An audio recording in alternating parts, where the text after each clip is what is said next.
This week, Doc's termination and being live from Saturday night's main event has us on our backs, on the floor. So, can I get up to stop the 10 count? Coming up next. I am the SportsZu and it is time for a fresh start, so let's get ready and start the count. And let's start with topic 1 and John Cena ruining wrestling. No, I have no complaints about the match against R-Truth at Saturday night's main event. I was there in the first row in person and it was perfect, like I said the other night. Well, that was because he gave us a little bit of doubt about what he was thinking, but then he of course turned right to those heel tactics with the low blow and the AA to win, and Truth even got to hit those 5 moves of doom, so absolutely perfect. But I'm more worried about the main event interference that we saw, and obviously that made some sense in storyline because it would make sense to ruin wrestling by having a YouTuber win the World Heavyweight Championship, but I kind of think that is just wasting Cena on a meaningless tag match here, and I guess that might just be a way to waste some time until SummerSlam.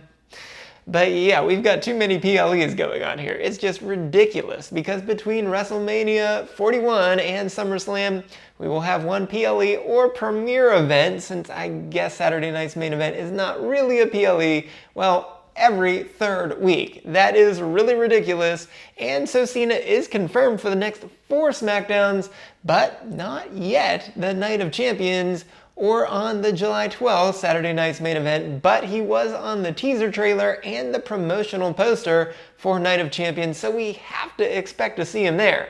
But with no title match at Money in the Bank, is he just skipping, or is he done before what we expect to see? I don't know. Perhaps a champion versus champion match against Jay is what we're going to get, but I don't know. He is returning on SmackDown for July 18th, so as of now, I guess we're just getting a placeholder match in that tag match with Logan Paul against Jay and Cody. Alright, topic 2, glorified house show. Yes, I've said it many times for Saturday night's main event, and yes, I was there, and dare I say this show was actually pretty good. It was a negative that everything that the match results were expected to be, they did happen exactly like that. And I know it set up that tag match that I don't like very much that I just talked about. And there was also a lot of dead time, and a lack of dark matches took away from the event as a whole.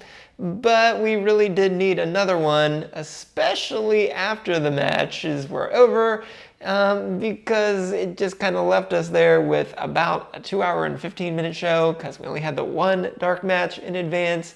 That just didn't make a lot of sense. But with the standard showtime being about 3 hours, whether you're on TV or not, this simply did not get us there, and the prices were certainly high enough to worry about that.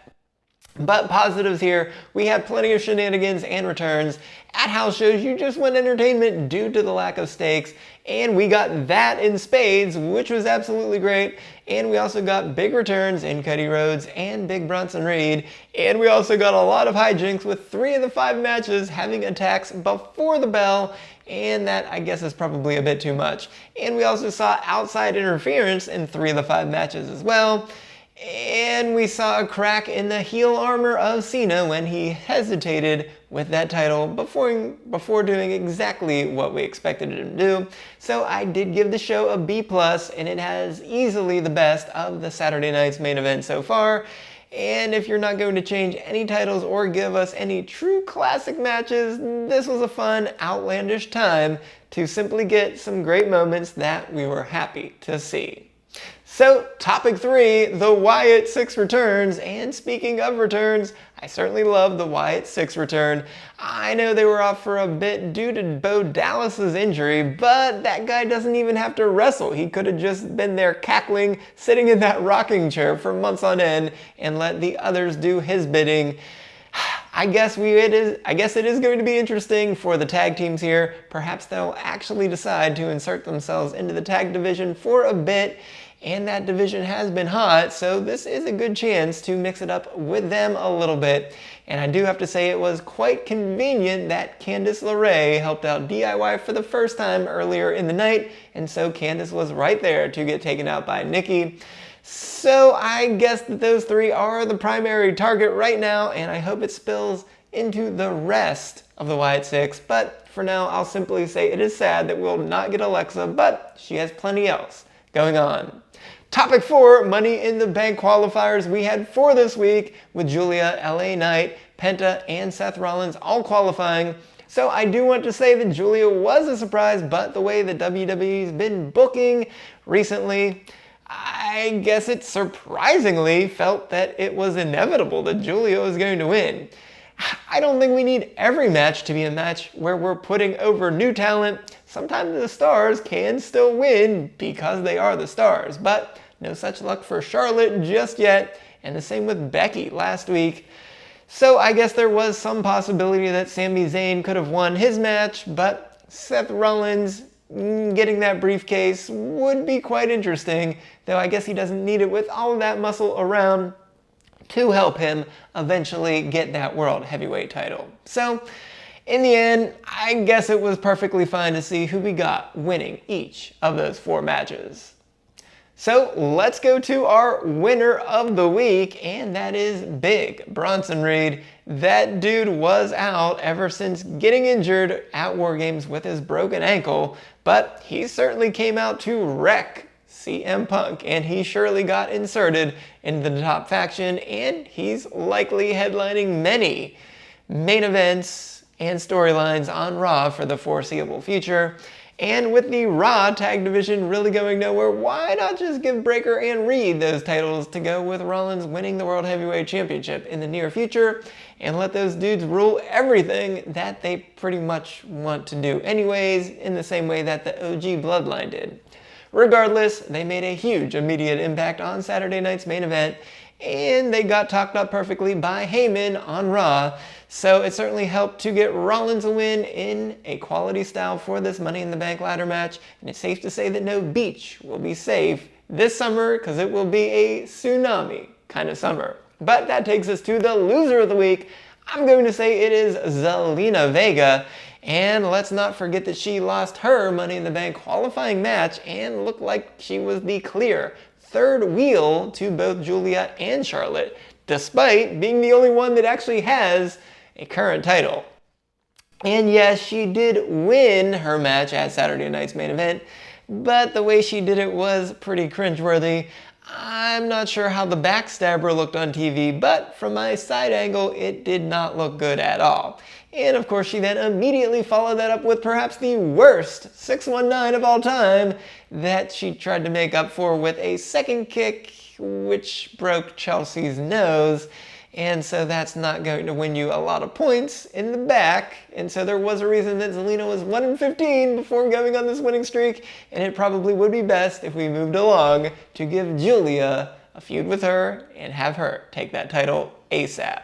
All right, let's go to the stats of the week. And so Liv Morgan did miss a couple weeks to film a movie, and this was her first match since the Raw after WrestleMania. But amazingly enough, she still leads all women with 15 matches this year, 2025. And even though she is only 6-9 overall, it's certainly great to see her back in action. But what we really want to do here is highlight her opponent, which is Kairi Sane, because this was her second match in 2 weeks since returning from her injury way back in December. But with her roll-up win, this became her first one-on-one win on Raw or SmackDown since July 20th, 2020, when she defeated Bayley way before Damage Control was ever a thing on Monday Night Raw. However, she only had 2 other one-on-one matches since that July date in 2020, and so she is now 1-2 in one-on-one matches since returning in 2023. And no, I am not going to count speed matches because those are not on real TV and they're just pretty ridiculous. Now, of course, along the way, she did have a women's tag title reign as part of the as part of the Kabuki Warriors during that time, and with 12 tag team wins overall, it's not like she was completely hopeless inside the ring. Nonetheless, still congrats to Kairi.